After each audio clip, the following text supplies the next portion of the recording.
I don't know of too many haircuts that cost $5,000, but if it's all for cancer awareness, I'm game.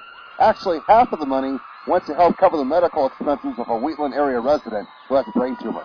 We'll check back on this later. Number 3, Torrington at number 2, Wheatland, first quarter. Torrington wearing the maroon. This is E.J. Zimmerman scoring in traffic to get the Trailblazers on the scoreboard first, and they're up 2-0. But this is the doghouse, and the Wheatland Bulldogs know how to take it outside. Look how wide open Merritt Bunker is. When you throw up a bomb like that, you better hit your target, and he does. Home team goes up 3-2. The Dogs have been known for doing very well at shooting the 3-ball all season. Ryan Madsen's going to step right up and knock one down himself. That would help his team jump out to an early 8-3 lead. They build on it. With a little help from the defense, Madsen would end up with a loose ball. Dishes the assist to Ward Anderson, who will get the finish. Wheatland increases their lead to 10-3. The visitors would make sure things didn't get out of control. Jason McManaman will take his own path to the hoop and score his first 2 points. His team still trailing 10-5. The Bulldogs would sniff out their opportunities for points. Madsen pulls off a similar drive for 2 of his 17 points. The lead is back up to 7 at 12-5. Then it was time for an act of deception.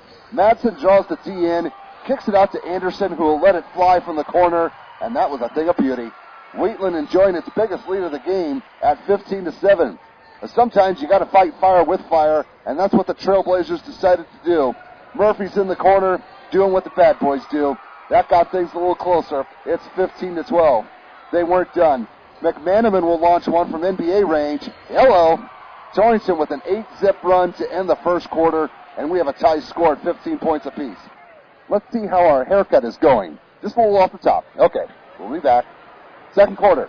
This game was turned into a slugfest. Well, not literally.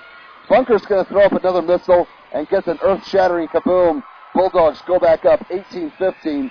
The visitors would answer. McManaman off the inbounds. He has his target and hits the bullseye as well. We're knotted up again at 18 all.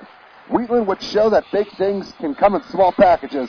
Cam Bowden is going to put on a move and get this shot to drop. They led again by 5, 23-18.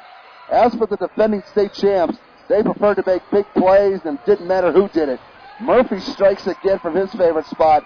This game's getting good, 23-23. The home team was in the mood for a game of fetch. They give it to Bowden. He throws it up, and the Bulldogs get 3.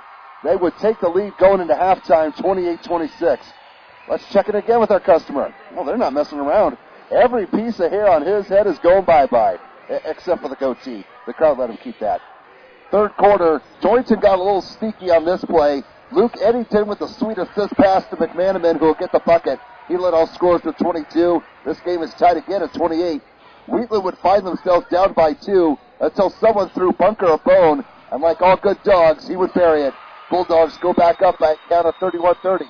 Things went back and forth for a while, and the lead would change often. McManaman worms his way through the defense for another score, and the visitors were back on top, 32-31. As for the home team, they were still going to the well, and they were still coming up with water. Madsen pulls up for 3, and he'll connect again. The lead is back up to 4 at 36-32. The Blazers weren't going away. They kept coming. McManaman again, this time from 15 feet, and he had little trouble with that. Torrington's only down by 2, 36-34. The Bulldogs will put on another move. Bunker knows the drill, and he'll drive the baseline for a nice underhand layup. His team's back up by 4, 38-34. They were having some success on driving against the opposition. Madsen will press his luck, and he'll work his way in for 2 more points. Wheatland is up by 6, 40-34. Back come the Blazers. Someone forgot about Murphy, and he makes them pay. That 3-ball would cut the deficit in half. Torrington trailed 40-37 going into the final 8 minutes. Let's take one more look at our customer. All done. They even gave him something to keep that bald head warm when he goes outside. How thoughtful. Fourth quarter, the comeback continues. Zimmerman's on the run, and he'll get the finish the only way he knows how. It's down to a 1-point contest, 40-39.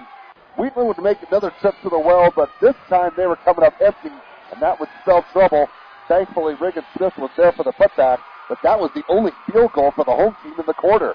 The remaining 3 points came from the charity strike. The Trailblazers needed to get someone else in on the scoring.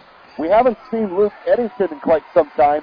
He had a big basket later. Visitors still trail 42-41. But despite all the hard play, Torrington still had some fuel left in the tank. No good for Murphy, but McManaman was there to clean up the mess and help his team take the lead 43-42. Wheatland got a couple of free throws to go back up, but then McManaman would show why he's the man right here. Questionable call, but they kept on playing. Blazers back up 45-44.